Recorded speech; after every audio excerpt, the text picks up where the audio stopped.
This is Indian Country Today. Thank you for joining us. I'm Mark Trahant. Here are the headlines from Indian Country Today. House Speaker Nancy Pelosi says the House will proceed with legislation to impeach President Donald Trump as she pushes the Vice President and Cabinet to invoke constitutional authority to force him out of office before January 20th. She warns that Trump is a threat to democracy after the deadly assault on the Capitol. If the Vice President and Cabinet do not act, the Congress may be prepared to move forward with impeachment. The House action increases pressure on Trump to step aside. Republican Senator Pat Toomey of Pennsylvania and Lisa Murkowski of Alaska have called for Trump to resign and go away as soon as possible.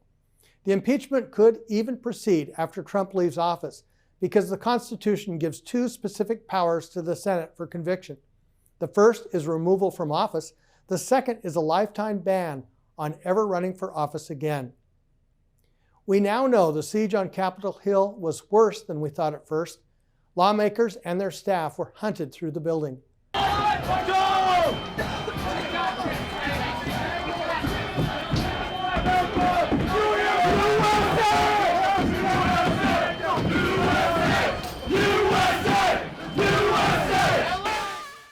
Chanting, "USA, USA," the insurrectionists pressed inside, beating police with pipes. They also called to hang Mike Pence and demanded to find House Speaker Nancy Pelosi's whereabouts. They hunted any and all lawmakers, saying, "Where are they?" Only days later is the extent of the danger from one of the darkest episodes in American democracy coming into focus. The sinister nature of the assault has become evident, betraying the crowd as a force determined to occupy the inner sanctums of Congress and run down leaders, Trump's vice president and the Democratic House Speaker among them. This was not just a collection of Trump supporters with MAGA bling caught up in a wave. The news media was also a target. A videographer for the Associated Press was attacked and his equipment destroyed. Come on.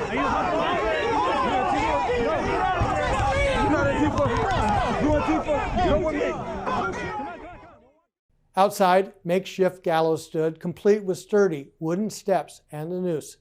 Guns and pipe bombs had been stashed in the vicinity. Greg Graycloud never rushed the U.S. Capitol. The Crow Creek Sioux tribal citizen never damaged any building, property, or trespassed onto the House or Senate floor for a selfie. Yet 6 years ago, he was arrested in the Chamber Gallery for singing an honor song because a bill to authorize the Keystone XL pipeline had failed. That was a perfect song to sing for those leaders who stood for us and listened to the people and heard our struggle. And so I wanted to honor them in that way, Graycloud recalled. As the Capitol chaos unfolded and a violent mob backing President Donald Trump basically did what it wanted inside for hours, Graycloud said he didn't see the type of police force on display that he faced in 2014. Like many watching last week, Graycloud wondered why it was so different for him. These guys are trespassing, breaking things and destructing property, and nothing is happening to them.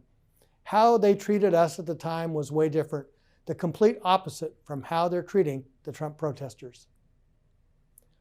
A swearing-in ceremony for the first Navajo to be elected to serve as a Justice of the Peace in Moon Valley, which is a precinct in Maricopa County that includes the city of Phoenix, Arizona. Deborah Ann Begay took the oath of office on Friday with the president of the Navajo Nation overseeing the ceremony. She won her election in November and started her month-long training last week. Begay is the only Native American in the Maricopa County Justice Court's 26 precincts. Each justice works with a constable who then delivers the orders to the public. She says she brings an understanding of the types of cases heard in Justice Court. I'm a single mother of 3 children.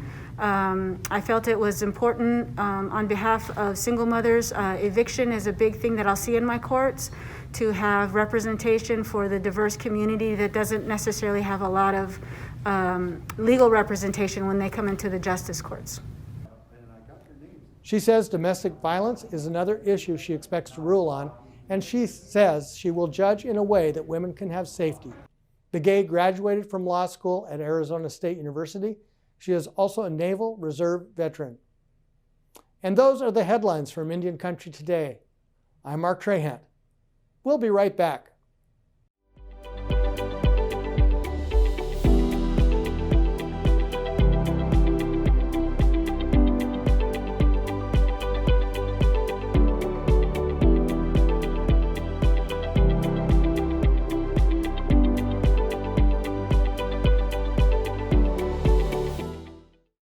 In California, the site of one of the oldest and largest Ohlone villages is being threatened by developers. The proposed housing complex would destroy what's left of the village, which is the first place along the San Francisco Bay Area where people lived. The West Berkeley Village has been eligible for the National Register of Historic Places for nearly 20 years, and earlier this year, it was listed as one of the 11 most endangered historic places for 2020 by the National Trust for Historic Preservation.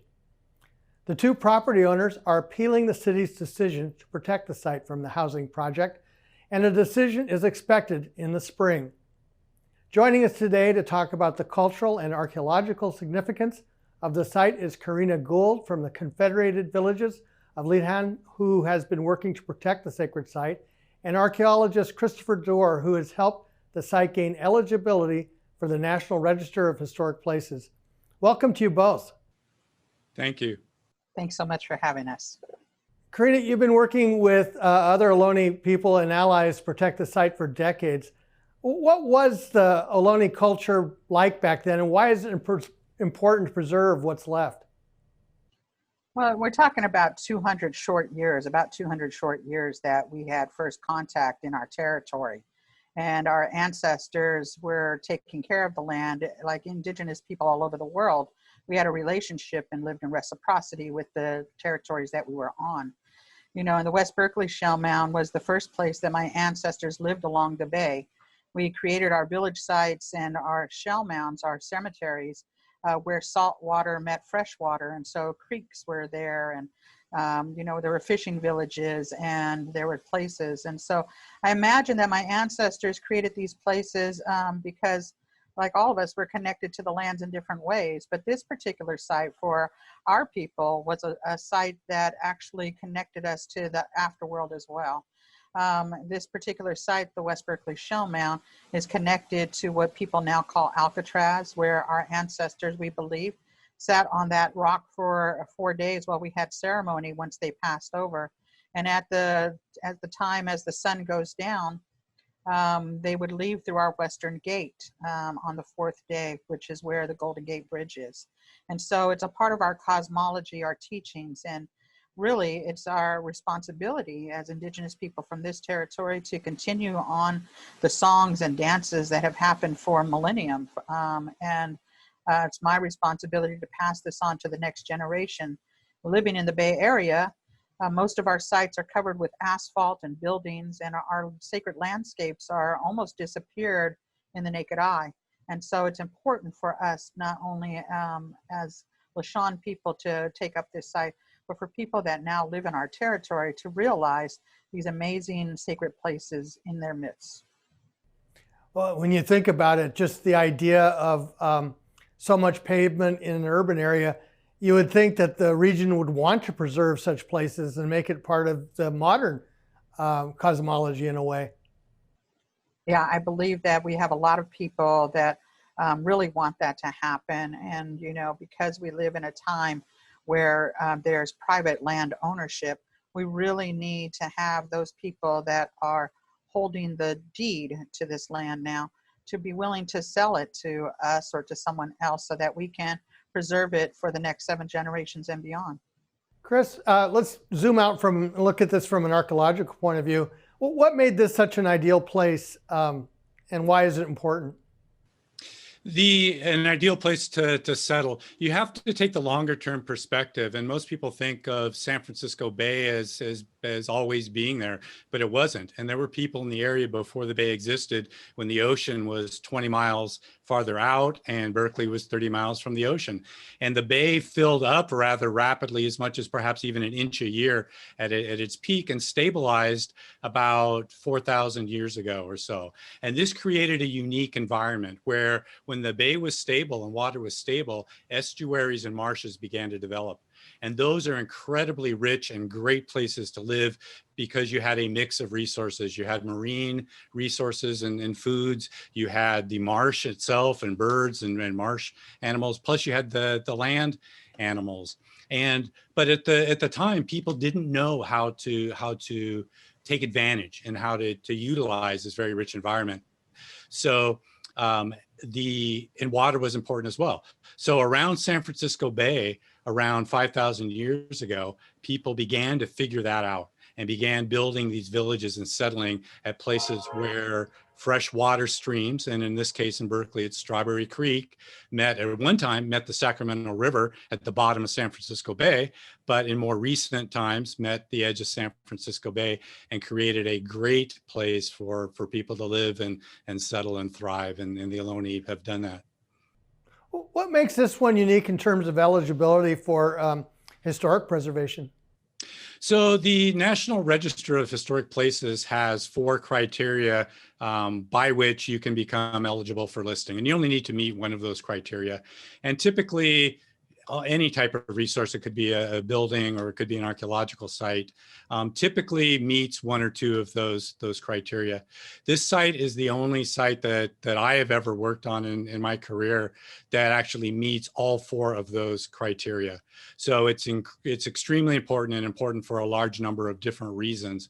As well, the block that is scheduled for development that we're kind of talking about now, the site itself, the village site it touches parts of 8 blocks. So it's large in size. The development that's trying to happen covers one of those blocks. And that block happens to be a block that has, for the most part, never been built upon. There are a few structures known from historic maps in one corner of that block from the 19th century, but for the most part, that has remained unbuilt for forever. And it's the only block in that entire part of Berkeley that has never really been substantially built upon. So therefore, the value of those archaeological deposits for many different people, for the Ohlone, for archaeologists, for just the people in the community of Berkeley, very, very important and worth a preservation effort. Thank you. Corrina, you worked with some allies on a 2-minute short explaining the situation. Let's take a look. The city of Berkeley started on the shores of what we now call the San Francisco Bay. Before the university, before California cuisine, before landfills and parking lots, my people settled here in Huichin. More than 5,000 years ago, my Ohlone ancestors built the first fishing village on the bay. At the heart of it was a freshwater creek and 2 massive shell mounds. Archaeologists officially recorded a boundary for the site in 2003, making it eligible for the National Register of Historic Places. After the gold rush, the Spanger family built a restaurant, and Strawberry Creek flowed right through their grotto. The shell mounds were scraped away to fertilize farm fields and pave city streets. In 1907, the site was studied and mapped by archaeologist Nels Nelson. It was landmarked by the city of Berkeley in 2000. Today, the heart of our ancient village is threatened by a 5-story retail and condo project. But we have a different vision for the best use of this land, a green space and a cultural park. In this one area left unbuilt, a 2.2-acre parking lot known as 1900 4th Street, my people still go to remember our ancestors with prayer and ceremony.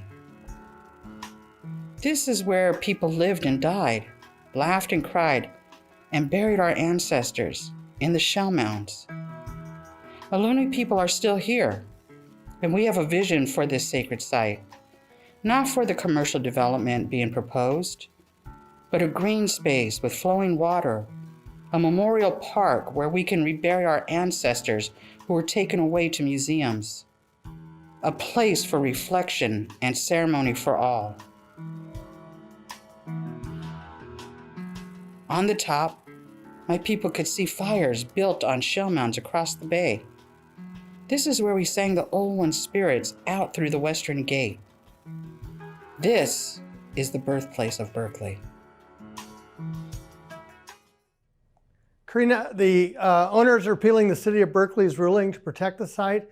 That decision is expected sometime this spring. That's the latest, but what has the litigation been like up to this point?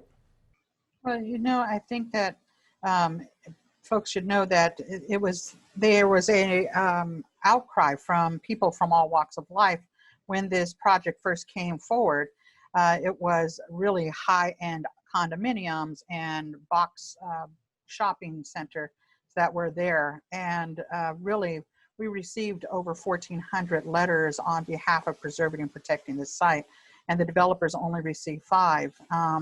And then there was like an outpour of people going to the Landmarks Commission's meetings and trying to get this to stop. And towards the end of that time, we went into consultation with the developers, and as a tribe couldn't agree with any of the mitigations that they had offered. And then, when the new law, SB 35, came out, which allowed developers to fast track buildings developments as long as they were half affordable housing, the developers came back with a new plan. And that plan bypasses CEQA laws that enforces Native people to have a voice in development on their sacred places. The city of Berkeley actually said no to two times to them about that particular law being used, and is the first city that it's been challenged in.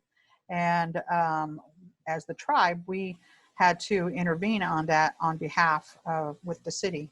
And we've been in court. The first time in the lower courts, we won.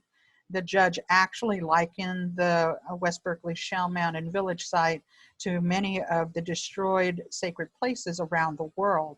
And so we won that battle in the lower courts. Immediately, the developers appealed it. And, it's been really quiet around what's happening and what we can do with COVID happening right now. We've had gatherings of interfaith ceremonies and prayer services from people all over the world that have shown up at the West Berkeley Shell Mound to pray at that sacred site with us, and have not been able to have gatherings because of COVID, but we still have people that are going almost on a weekly basis to offer prayers there. And so it's still something that we're doing in order to do that kind of thing. But really having the West Berkeley Shell Mountain Village site named as one of the 11 most endangered historic places in the country right now has given us an opportunity to talk about it more on a national platform. Well, that's a powerful story. Thank you so much for both joining us. We appreciate it. Thank you. Thank you so much. Enjoyed being here. And we'll be right back.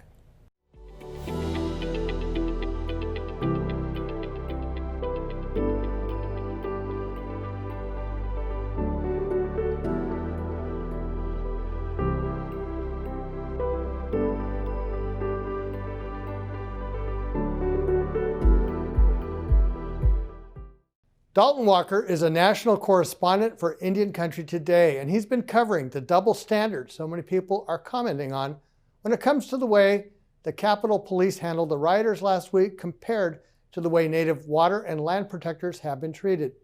He joins us now to discuss some of his observations. Welcome, Dalton. Bonjour, Mark. Miigwech for having me. So when you look at the big picture, I mean, social media was just erupting with how many people almost immediately made the comparison. What does your reporting show? Well, when Wednesday happened and things started to get pretty intense at the Capitol, you could kind of tell what the reaction would kind of be, because a lot of people already were kind of wondering why there was a double standard regarding protests with Black Lives Matter movement and other more peaceful protests. And so when things just got kind of out of hand, you kind of knew right away where this was going. And a lot of people just jumped on and showed photos of past protests in Indian country, specifically Standing Rock, where they're being hosed down, other things are being thrown at them. And they're comparing how different and drastically different this was, unfairly, most were saying, with this happening in real time and this chaos at the Capitol. And you had leaders out there from Native organizations and even tribal leaders, this kind of saying this is, first, this is shameful, and second, this is a double standard on what's happening in basically real time for the world to see. There's kind of two different areas here. One is the actual immediate reaction, and there we saw basically folks getting selfies as they were invading the Capitol. On the other hand, the process of justice itself is going to be slow, and we've already seen some 30 plus indictments. We're probably going to see a lot more. So both of those are kind of competing stories in that regard. Well, the big question that still really hasn't been answered fully is, why weren't law enforcement or people in charge prepared for this? And it goes back to when there were marches over the summer or other more demonstrations, law enforcement was out in full gear, ready for the worst to happen. And then when you have this happen with a more right-leaning crowd that favor elected leaders like the president, for whatever reason, they weren't quite prepared. And all of a sudden there was just a swarm, people took over. And it just kind of showed those biases people might have against people that, I guess, is from lack of representation and for people of color. Well, and congressional investigators are actually looking even to a more dark story of that, and that is the potential that the police had ties to this to the groups that invaded the Capitol. Yeah, as you follow along, there's just more chilling details that are coming out nationally and by the national media, just kind of taking it all in and being able to tell this story from a variety of angles. The idea that police were inside is very, very chilling to think about. And we do have a lot of people just looking into this matter. Hopefully the truth comes out. We find out what happens. I know there's a lot of people who represent Native organizations or even tribal leaders. The indigenous representation in Congress are demanding answers and wondering what happened, why the double standard.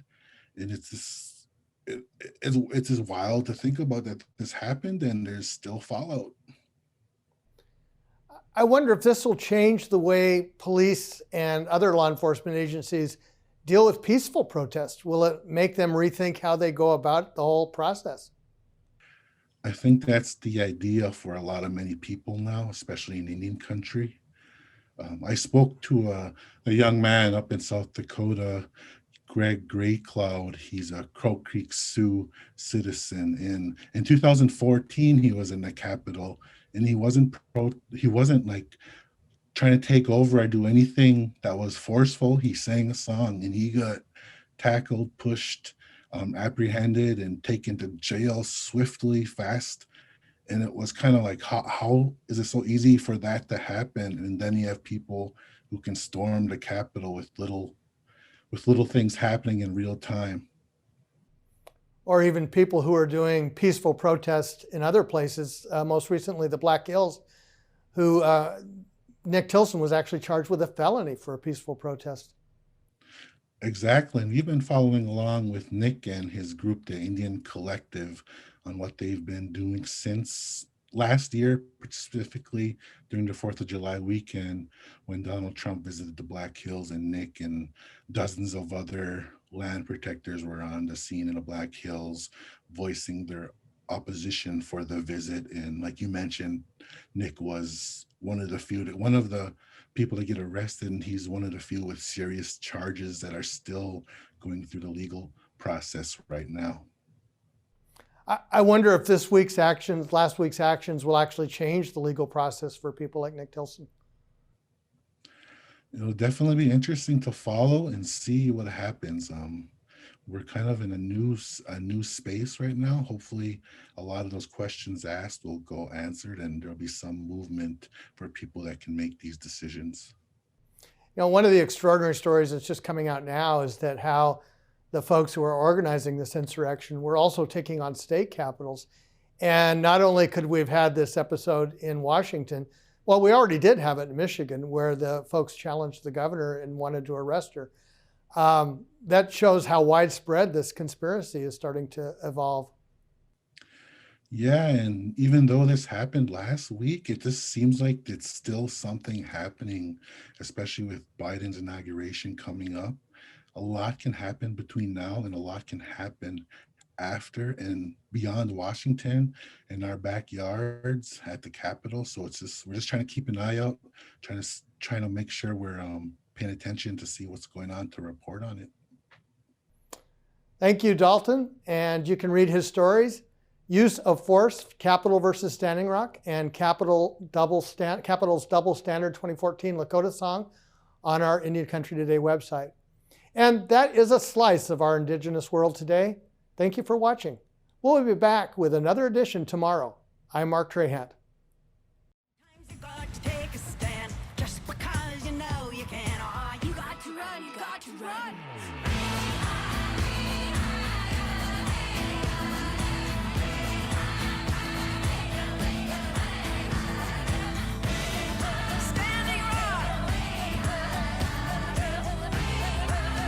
Indian Country Today is recorded at the Phoenix Indian School Visitor Center in Phoenix, Arizona. This is Indian Country Today.